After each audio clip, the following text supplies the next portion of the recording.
Perkenalkan, nama saya Maria Intan Ayu Laraswati. Di sini saya akan menjelaskan tentang sistem syaraf dan otot.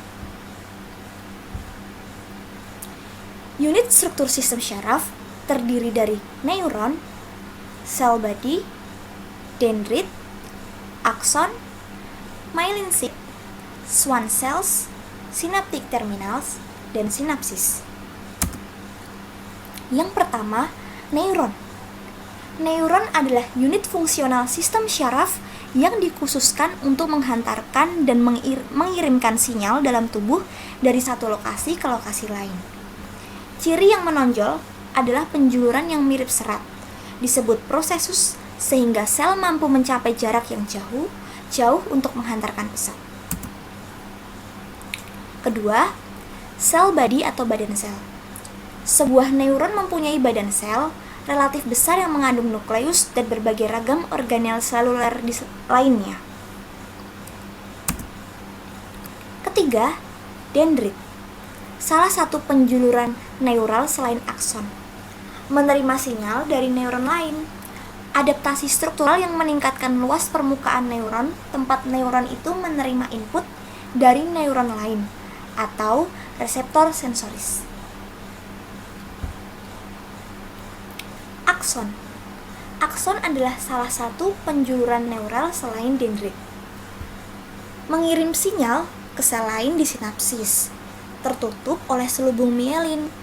Akson dapat bercabang dan masing-masing cabang mencapai ratusan hingga ribuan ujung-ujung khusus yang disebut terminal sinaptik atau synaptic terminal. Myelin sheath atau selubung mielin. Lapisan insulasi akson dalam sistem syaraf vertebrata yang dibentuk oleh sel-sel pendukung. Selubung myelin dihasilkan oleh oligodendron sheath atau sel-sel pendukung dalam sistem syaraf pusat. Schwann cells atau sel Schwann. Sel Schwann adalah sel-sel pendukung pada sistem syaraf tepi yang menyusun selubung myelin. Synaptic terminal atau terminal sinaptik. Cabang-cabang pada akson yang bisa mencapai ratusan hingga ribuan ujung-ujung khusus. Berfungsi mengirimkan sinyal ke sel lain dengan melepaskan messenger kimiawi yang disebut neurotransmitter. Sinapsis atau sinapse. Lokasi kontak antara terminal sinaptik dan sel target, baik neuron lain ataupun sel efektor, misalnya sel otot. Sinapsis merupakan persambungan di mana satu neuron berkomunikasi dengan neuron lain dalam satu jalur neural, atau di mana sebuah neuron berkomunikasi dengan sebuah sel otot atau sel kelenjar. Unit struktural sistem syaraf. Berikut adalah gambarnya yang sudah saya jelaskan sebelumnya. Dan ini adalah neuron structure yang sudah saya jelaskan sebelumnya. Selanjutnya, struktur otot. Ini adalah gambarnya. Dan ini adalah penjelasannya. Otot memiliki 3 jenis pembungkus. Pertama, epimisum, lapisan yang membungkus otot. Lapisan terluar dalam struktur organisasi otot. Terdiri dari beberapa fasiskel otot, yaitu pemisah antara fasiskel yang satu dengan yang lain. Contoh epimisum pada otot bicep dan tricep. Yang kedua, perimisum, lapisan yang membungkus satu fasiskel. Lapisan yang memisahkan antara sel otot satu dengan yang lainnya. Satu fasiskel terdiri dari beberapa sel otot. Yang ketiga, endomisum, lapisan yang membungkus sel otot atau sarkolema. Lapisan pembungkus otot paling dalam. Sel otot terdiri dari beberapa myofibril. Pemisah antara myofibril yang satu dengan yang lain, mengandung protein aktin dan miosin untuk bergerak.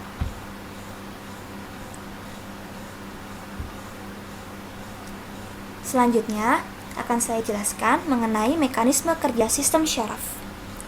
Sistem syaraf memproses informasi dalam 3 tahap: input sensorik, integrasi, dan output motorik. Nah, ini adalah gambarnya, gambar dari sistem syaraf. Selanjutnya akan saya jelaskan. Pertama, neuron sensorik atau input sensorik mengirimkan informasi dari sensor yang mendeteksi rangsangan eksternal dan kondisi internal. Misalnya, sel-sel pendeteksi cahaya di mata ke pusat integrasi. Yang kedua, Integrasi.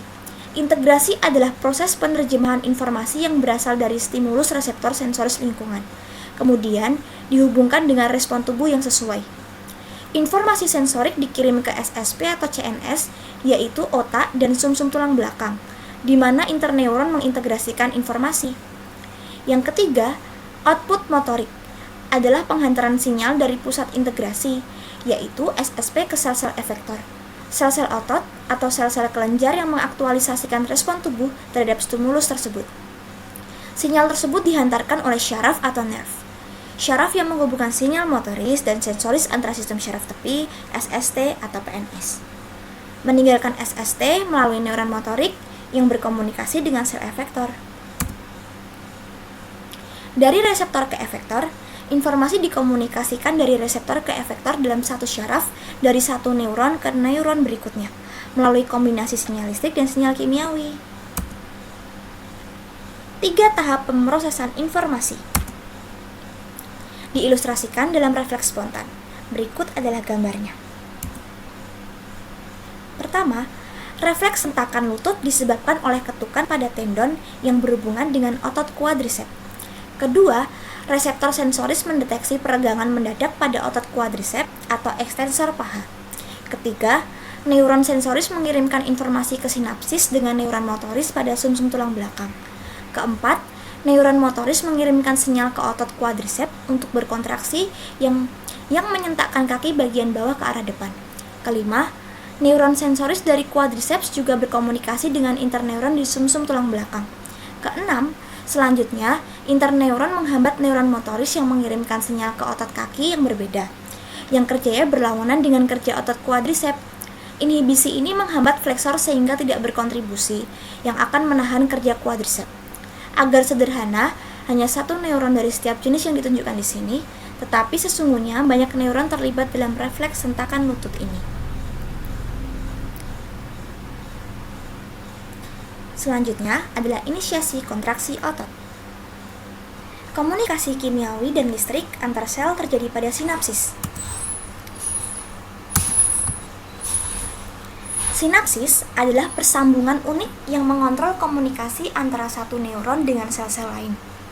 Sinapsis ditemukan antara dua neuron, antara reseptor sensoris dan neuron sensoris, antara neuron motoris dan sel otot yang dikontrolnya, dan antara neuron dengan sel kelenjar.